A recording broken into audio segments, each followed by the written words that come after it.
What the hell is this traffic, man? All I can see is cars. I asked my GPS what time I'm getting home, and it just said no. You're fully fucked, fam. This is ridiculous. I need answers.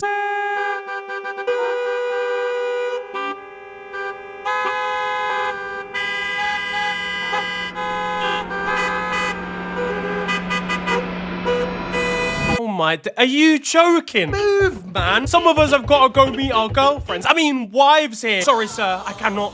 Jogo Bonito cannot wait. How about our Jogo Vanito when I run you over in my fucking transit van?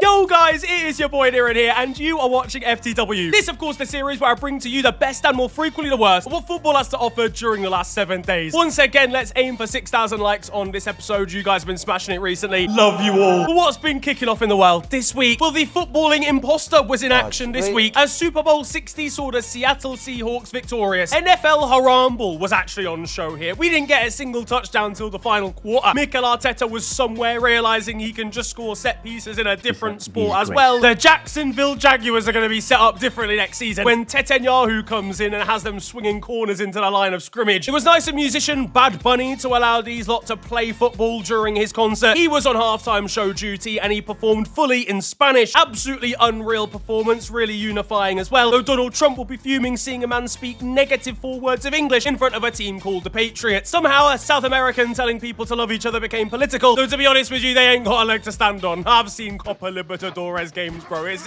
anarchy. On to the football though now. No, not that one. And it's been a busy week in English football. No halftime shows here though, unfortunately. Cheeky chappy about to make it rapid. Am I dreaming? Punch me. Okay, maybe actually relatively fortunately. First of all, we touched down in North London, where Tottenham fans were hoping they'd be running back to the Poch glory days. But the home of Enix's managerial sex dungeon, Tottenham have hosted NFL games for a while now, a sport with some nasty head injuries. The only head injury on show here though was appointing Thomas Frank. I promise you one thing. One thing is 100% sure. We will lose football matches. It's been a bad week for Spurs, and it started with a 2-0 loss to Michael Carrick's Brazil 2002 Regens Manchester United. The build-up to this game saw captain Christian Romero fuming at a lack of deadline day or transfer dealings. He was fuming about the lack of available players. So upset, he decided to make himself unavailable too, with a red card scythe on Casemiro. He could have been killed. Bruno Fernandes was fuming on RefCam, and it now makes 6 red cards for the club since Romero joined Tottenham in 2021. Not that Thomas Frank seemed to know that information. I think it's, if you look at how many red cards he has had, it's not like he had that many throughout his career.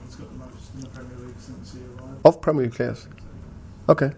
I didn't know that. Before kick-off, Luke Littler, a Manchester United fan, had been showing off his World Darts Championship trophy and was sure to see Tottenham fans getting a glimpse at some silverware. ENIC, though, will have a response for him after United gifted Tottenham the Europa League final. You guys pay for tickets and you're paying for my prize money, so thank you. It's a shithousery award regardless, just because Tottenham are in a mess right now. Matheus Cunha could probably be seen somewhere surfing through Tottenham's ears, and it led to The Telegraph discussing a possibility for Thomas Frank and Tottenham, whether we should look at them and start thinking about the R word. Beg your pardon? And look, I know Tottenham's results have been pretty bad, but I don't think there's any reason to bring slurs into it. It is honestly, though, like actually truthful. Like, Tottenham are slipping into a relegation battle, just 5 points above the drop. Frankly, Thomas was in a pickle here, and the difficulty of fixtures for Spurs didn't let up at all, with their next trip being to their own stadium. Tottenham have managed to make every game an away fixture this season, and next up at 3 Point Lane was Newcastle, and I think you can tell what happened next. At Ramsey. Double quick time, Spurs were level for just 3 minutes. Tottenham were beaten again, leaving them sat 16th in the league with a record of 7 wins, 8 draws and 11 defeats. They could have conceded much earlier in this game had it not been for a minuscule VAR offside decision, something that Newcastle weren't particularly pleased about. If he's left his trim a week too long and now he's offside, like what are we really doing here? Newcastle wouldn't have to wait too long taking the lead with Malik Thiaw before a Spurs equaliser, but then Gordon and Ramsey combined to give Newcastle the lead just a few minutes later. You do seriously surprise me. I was hoping you'd see that. You surprise me for how shit you are. Tottenham were useless again. Yves Bissouma, watching him trying to play football is a sad, sad sight. And it left Spurs with a big decision to make. According to Fabrizio Romano, Thomas Frank had recently spoken with Tottenham's board, and there'd be no chance he'd be leaving his seat as manager. That went well. Yeah, no, Thomas Frank was sacked literally about 37 minutes after this tweet went out. He left with a record of just 2 wins from the last 17 matches, which is absolutely appalling. I didn't realize it had been that bad. That as a statistic is insane, and there's a reason why the Metropolitan Police are after him. At least it saw Thomas Frank living out his childhood dreams of being utterly despised by an entire fan base, and he can now peacefully reside on Arsenal Fan TV now that he's got the sack. For me, for Alexis Sanchez, watching him is better than having sex, mate. I don't think Thomas Frank is a bad manager, okay? I've talked about it before in a separate video. I genuinely think he's a great mid-table manager where there's not a massive amount of pressure, where he can maybe be a bit more defensively stable. But I think the lights at Tottenham were far too bright. I need Ange back to, like, get the team relegated, but he wins the Champions League somehow. Like, we need that. Well, you know, I always win in my second time in the jaw. He was actually booked to be a guest on The Overlap and arrived as Thomas Frank had been sacked. Incredible timing. Maybe he was right. Season 3 could be better than Season 2 when he gets the job again. Now, one team they lost against this week, as I mentioned, was Manchester United, and boy, have they turned things around. Second half of the season, we're doing a title charge. Yeah. I've had a video covering them in the most recent weeks go out already. You can check that out here. But United carried on their winning streak here against Spurs. Ruben Amorim genuinely robbed these lot of actually winning the entire thing at this point. United fans will be reporting Mikel Arteta as linked to an extremist organisation for an Arsenal points deduction. Here to report a crime, an international war crime. Meanwhile, Sir Alex Ferguson was viewed and he was actually happy again. At this point, he's going to be giving the United strand a trim all by himself. How about that for the hairdryer treatment? Speaking of the United strand, and it meant that himself and United were just 1 game away from hitting that magical 5 wins on the bounce and him returning to a job at bargain buys. All that stood between him and a short back and sides was West Ham divided, and they did not disappoint, dependent on who you're hoping would win, I suppose. Manchester United fell at the final hurdle with a draw to the Hammers, clearly under the pressure of the United strand's overall hair follicle mass. His hair is already as long as Lisandro Martinez's entire body structure, but it will have to wait a little bit longer. Before kickoff and La Liga side Real Betis had actually wished him the best, Anthony was clearly logging onto his burner account somewhere along the lines. There was even adverts going out for this guy, Gerard Piqué, trying to catch him and give him a trim. Let's be honest, this brother probably wants this gag to continue, right? He's amassed 1 million followers, probably quite a lot of money, even though he's donating some of it to charity. I could imagine him bursting through on goal for West Ham United when Man U go into the final minute of the game 2-1 up. Though not everyone likes this gag. Wayne Rooney was asked about it on a podcast this week, and he doesn't seem to be a big fan whatsoever. Let's be honest here, he's just jealous about his lack of hair. He can't grow anything like this. So now, Thomas Souček actually opened the scoring here for West Ham, and it looked as though the Hammers were about to rain on United's parade. The United strand himself, I'm sure, absolutely devastated when this one hit the back of the net. Oh, why? Oh, no! Oh, fiddlesticks! And he was streaming this with some of his mates, as you could tell from this aerial footage, at one point accruing 300,000 live viewers over on Kick. Unfortunately for him, his football club's kicks weren't quite as effective. Benjamin Sesko did grab a last-gasp equaliser, but it wasn't enough for a fateful 5th win. And it was a nuts finish from Benjamin as well, who's picked up recently. But either way, the wait would go on. The nits on the top of the United strand scalp right now, absolutely loving life. His barber, less so, after realising he's been denied a £300 deforestation clause. Real Betis, who had offered good luck before kickoff, returned with former West Ham player Pablo Fornal speaking of how incredible the Hammers are, and Hammers players themselves really rubbed salt in the wounds by going and getting fresh trims after full time. Callum Wilson could be seen shoving that shaver right in the poor United strand's face. So there was drama on the pitch for Manchester United, but there was drama off it as well, as their owner, Sir Jim Ratcliffe, spoke of the state of the United Kingdom, suggesting that the country had been colonised by foreigners. I know I'm not hearing a Brit talking about colonisation right now. In maybe the least shocking news of 2026, a rich billionaire that hates poor people has blamed foreigners for everybody's problems. Imagine he'd been running a club when Stormzy done up the rap for bringing poor Pogba back. He was left concerned looking at his front three of Amad Diallo, Brian Mbeumo and Mateus Cunha, following on from the summer transfer window. Why is everyone black? Oh my God. Meanwhile, I'm sure he'll be seen ripping up contracts of players when Michael Carrick goes to sign a footballer with a 1/16 of Ghanaian heritage. Anyway, over to Liverpool.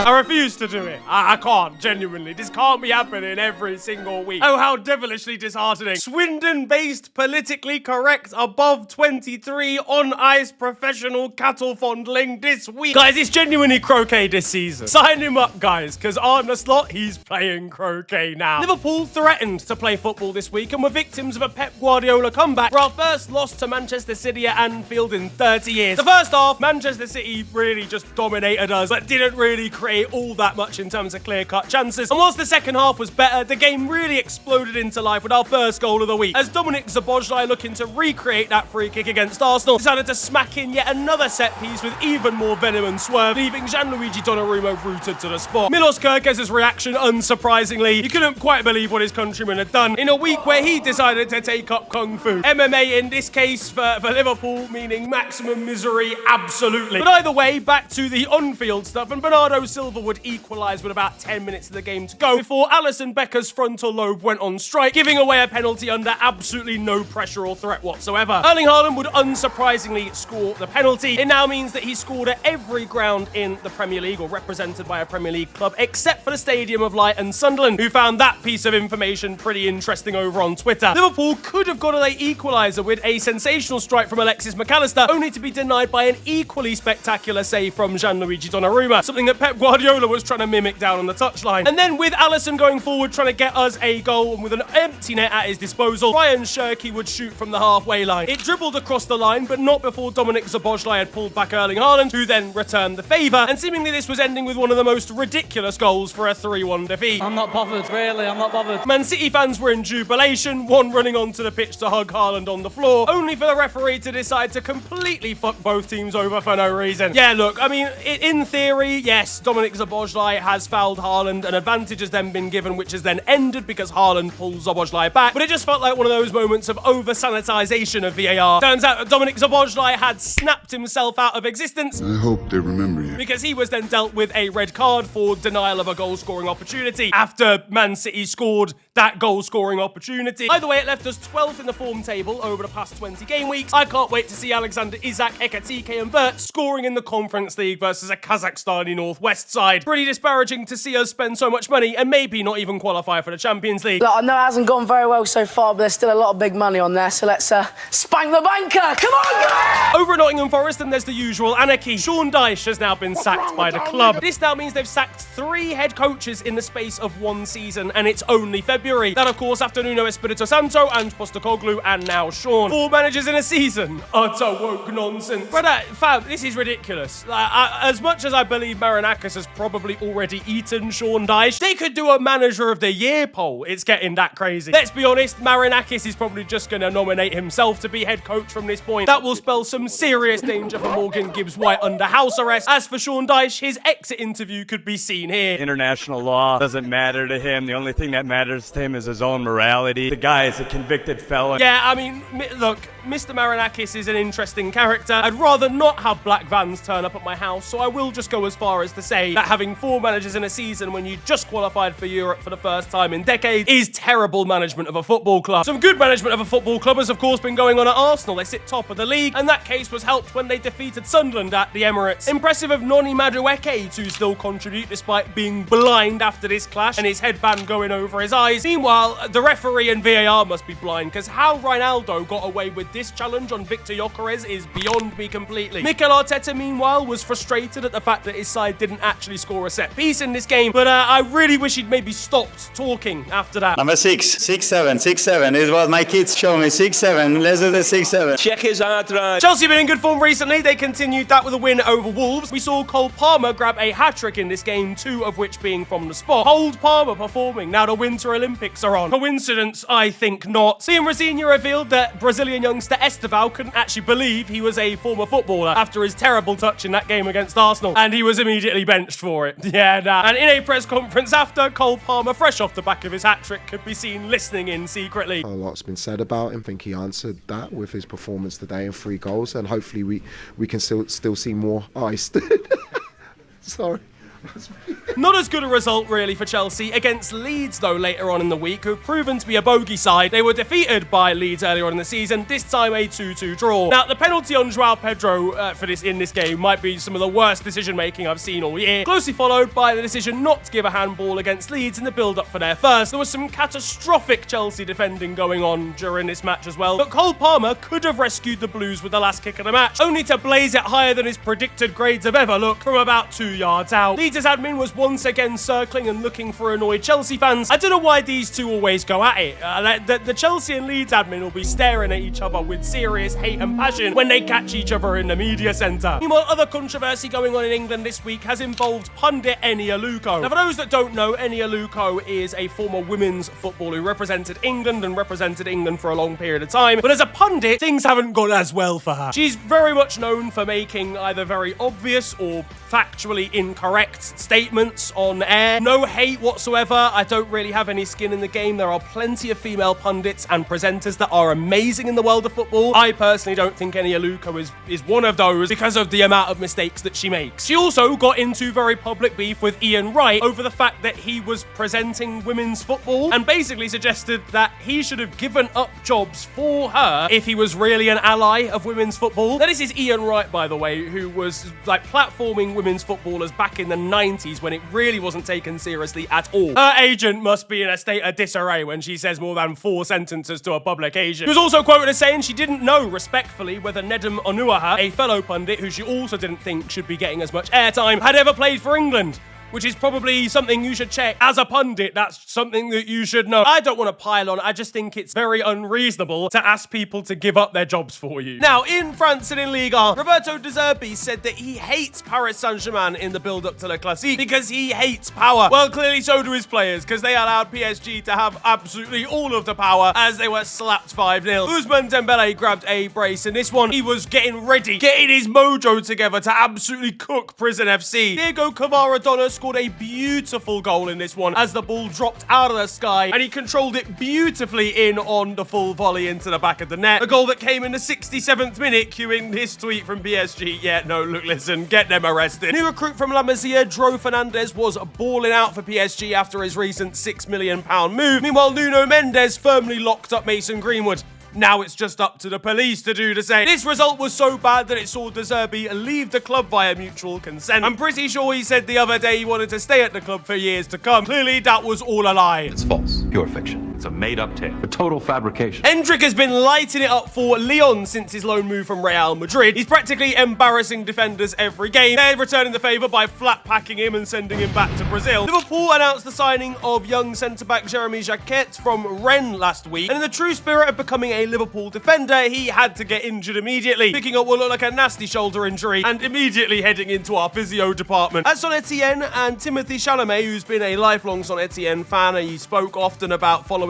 team coaches in the hopes of seeing the likes of Dimitri Payet, revealed their new 4th kit live on TV, and it's an absolute banger, I'm not going to lie to you. Meanwhile, there's some feel-good news at Metz. About a month or so ago, I told you the story of Tyrese Dos Santos, who with his girlfriend was at a Swiss ski resort when a fire broke out. Now, he got out but realised that his girlfriend wasn't with him, so he went back into the fire to go and retrieve her and basically save her life. He ended up getting pretty severe burns and has been spending some time in hospital. He has now finally been reunited with his girlfriend towards the end of his treatment, which is beautiful to see. In Germany, Bayern Munich have recovered after their defeat against Augsburg. They're back and slapping everyone up again with a 5-1 win against Hoffenheim. Luis Diaz scored a hat-trick in this one. Now's not the time, guys. Come on. I'm already going through it. I'm already depressed as a Liverpool fan without an extra dose of croquet this week. I just looked at Cody Gakpo and I sighed. It wasn't all good, though, necessarily for Bayern in this game. They didn't have it all their own way, because when Lennart Karl decided to try and do a step over, he put the ball out of play by accident. A thumbs up as well from the defender, fam. I'd have to sub myself off. Like, it's actually impossible. Manuel Neuer was quoted as saying he hopes after his career is done, he's seen as a good goalkeeper. Yeah, I'm not gonna lie to you, bro. I think yeah, they probably will say that, I imagine. Elsewhere at Bayern, and Michael Olise decided to try and test his touch and almost decapitated his manager Vincent Kompany in the process. Meanwhile, last week I told you the story of Pascal Kaiser, who is a referee who had proposed to his boyfriend, now fiance, before a game between Cologne and Wolfsburg. Obviously very lovely, very happy for them, but upon actually coming out as gay, and upon the proposal, he was followed back to his home and attacked by homophobic supporters. And honestly, the fact that this is genuinely a sentence I'm having to say in the big old year of 2026 is ridiculous. When we see campaigns in football surrounding the LGBTQ plus community, okay, we have like the Rainbow Laces campaign. We've literally got it going on in the Premier League right now. And people complain and say, oh, why do we need this in sport? Yada, yada, yada. This is why. This is exactly why. Now, in Italy, and Antonio Conte and Napoli were knocked out of the Coppa Italia with a 6-7 penalties defeat to this has to stop right now. I'm taking a stand. One of the penalties in this one came in the form of Napoli's goalkeeper, Vanja Milinkovic-Savic, who just lashed it in off the crossbar and the goalkeeper. It's not looking like a great season so far for Conte, but in fairness, their entire squad is injured right now, pretty much. They're looking like an Italian A&E department. And Inter Milan, and they were commemorating Lautaro Martinez and his achievements this week for the club by posting this AI slop of him. Brother, you've got 7 years of footage of the guy in the files, in the archives. Just go and use that. Elsewhere in Italy, and the Sulemana brothers came up against each other and faced off in Atalanta's game against Cagliari. Meanwhile, Riccardo Orsolini couldn't hide his reaction when his teammate got nutmegged by Christopher Nkunku. In Spain now, it's been a massive week for Atletico Madrid. It started with a 5-0 battering of Real Betis as Ademola Lookman put in a beautiful display. I think Diego Simeone's actually had his life changed by this guy, I'm not gonna lie to you. Today I feel African. Olua Simeone is about to take a hold. Ademola himself was struggling, in fairness, at full time to display his emotions in Spanish. ¿Quién es tu favorito? ¿Quién? Those emotions changed a little bit, though, when Atleti went and lost their very next game, 1-0 to Real Betis. The shock result of the week, though, came in the Copa del Rey, as Atletico Madrid stretched their legs to take a 4-0 win over Barca, all 4 goals coming in the first half. A catastrophic own goal from Eric Garcia, as well as a red card, means he'll probably be getting deported out of the country that he's from. And Barca really didn't help themselves with some of their tweeting. Mission, the win. Mission failed. They claimed you shall not pass when it comes to Jules Koundé, only for Griezmann to pass the ball through his legs for his goal. You may think you've beaten us, but you still have to pass him. Something that Atletico Madrid managed to do pretty effectively 4 times. Yeah, a disastrous result for Hansi Flick, who claims they can still make a comeback in the second leg. Honestly, I think they're going to need a third leg to be able to do that. Elsewhere at Barcelona, and Dani Olmo pulled out this filthy nutmeg in training. If this happens to me, I have to go to the HR department right this very second. Meanwhile, at Betis, and with adverse weather recently and flooding, they compared Seville to Stoke-on-Trent. Now, though, it is time for your goals of the week. First of all, we head to Besiktas, where Oh Hyun-gyu has reacted instinctively to pull off this beautiful bicycle kick. Super satisfying as well that it goes in off the crossbar. Lovely technique. And then for your second goal, we head to Brazil, and it comes courtesy of Internacional's Bernabé. Now let the commentators do the rest. Primeira que golaço! Absurdo! Hello all and welcome to The Beautiful Game, the segment where we take a look at the poetic and brilliant side of the game that we love. We are back by popular demand for yet more glorious beauty. Suave, Jurica, danou-se!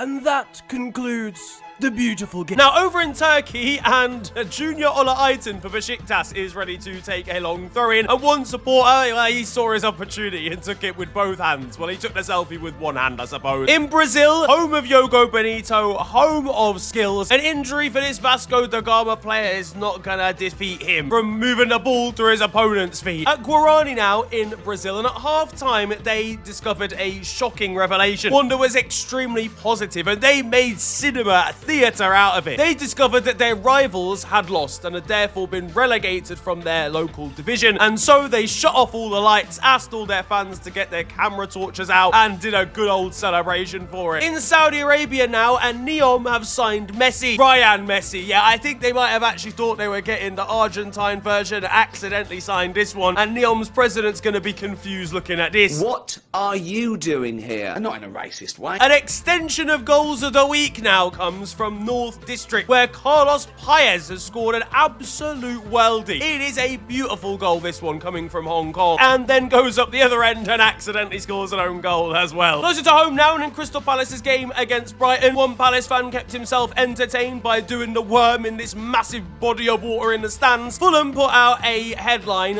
when they beat Everton earlier on in the season, saying that the Toffees had crumbled. Well, when Everton then returned the favour and beat Fulham most recently, they captioned it cottage pied. Yeah, revenge shithousery award. At Burnley, and as the revelation that Marcus Edwards' shin pads are a piece of corned beef. Meanwhile, my thoughts and prayers go out to Luca Digne, whose entire brain disconnected when faced with Bournemouth's new signing Ryan bursting past him. At Sheffield United versus Middlesbrough, and it's hard for me to really explain how this screenshot came about, with a goalkeeper marking his opposite number. Meanwhile, Norwich's Mohamed Toure got a hat-trick this week. It was his first hat-trick, and he's clearly had a lot of braces before. He was very honest in how much he needed to score a hat-trick here. Has there been many hat-tricks in your career or in your youth career? But not in my professional. That's my first. I've had twos before, and I was telling myself after I scored the second, if this is another day where I scored 2 goals only, I was going to kill myself. At Stoke, and there's feel-good stuff going on, as Stoke supporters were lifting up a South Korean fan and celebrating with him because of their new South Korean footballing hero, Bae Jun-ho, who's been amazing for the club this season. Not such great news over at Leicester, who faced a 6-point deduction this week that now puts them on the precipice of the relegation zone. But not only that, they were 3-0 up against Southampton, only to lose 4-3. But the greatest news to come out of the Championship this week, the Bristol City Squirrel. Yeah, this squirrel basically ran onto the pitch in Bristol City's game, I think against Hull. It was evaded stewards for a long time. Longer than it really should have done, to be honest with you. The squirrel then proceeded to run into one of the goals, and the crowd absolutely loved it, and even won Bristol City's Man of the Match award. Back in Brazil now, and Juventude faced off against São José. There were 5 red cards in total, 3 to Juventude and 2 to São José, which is also the same as the scoreline. In OFC Champions League qualifying now, and aside from Tonga, lost this week thanks to this shambolic goalkeeping howler. Kazuyoshi Miura, known for being one of the oldest players in world football, played 20 minutes this week in a Japanese tournament. The man's still got it, clearly. Meanwhile, second division Turkish side Sarkayaspor are going through a real transition right now. They are very much at threat of being relegated, and so signed 13 players on the same day in the winter transfer window. Meanwhile, big shout out to Nick Schicks. Crazy name, not gonna lie to you, but he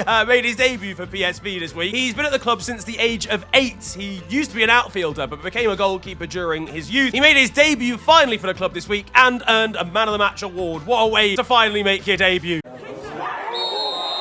Now though, it's time for Still 0-0, and you guys know the score by now. This is a segment of the show where I bring to you the best of Sunday League and amateur football, and this time around we've actually got innovation. We've got a free kick routine here that is so revolutionary, that has worked so well, that it may need to be adopted by every club in world football. All you need is a free kick taker that can just slap it into the top corner regardless of what happens beforehand. On to the weird stuff though now. Now, over in Nigeria, and there was drama and controversy. At Katsina, a player had gone down injured. Alright, so it was up to a Katsina forward to then give the ball back from a drop ball scenario. He did not, and he went and scored. He rounded the goalkeeper and put it in the back of the net. This caused a lot of protests. Unsurprisingly, their opponents were like, nah, gee, that's not acceptable. And so the game was suspended for 15 minutes whilst arguments ensued. The game got underway, then was suspended again when the referee got hit by something from the crowd, and was then suspended for a third and final time due to poor visibility because the game had gone on for so long. The game now has to be replayed from the 78th minute with the score at 3-3. There's something extremely unusual going on in El Salvador. Ernesto Corti is a 62-year-old coach for Alianza. He's extremely experienced in the game, so much so that his son is also a head coach. Daniel Corti manages Hercules, and so they will be playing against each other as coaches on Daniel's 43rd birthday. And finally, over in Maldives, we've got a sneaky and extremely suspect way of staying up, and that's that Green Streets just didn't turn up to their game. Yeah, they worked out if they didn't turn up, they didn't arrive for their match, they'd be given a 2-0 forfeit defeat, and that would actually be enough to still keep them in the division. If they'd gone and turned up and been defeated more heavily, they may well have gone down, but at keeping it at 2-0, it secures their place in the league. That though is going to wrap up football this week, and I hope you have enjoyed it. If you have, then feel free to slap a like on the video, and of course subscribe if you're new to the channel. You can also follow me on social media. It is at @officialfng on Twitter and on Insta. It's been a pleasure ranting at you guys today.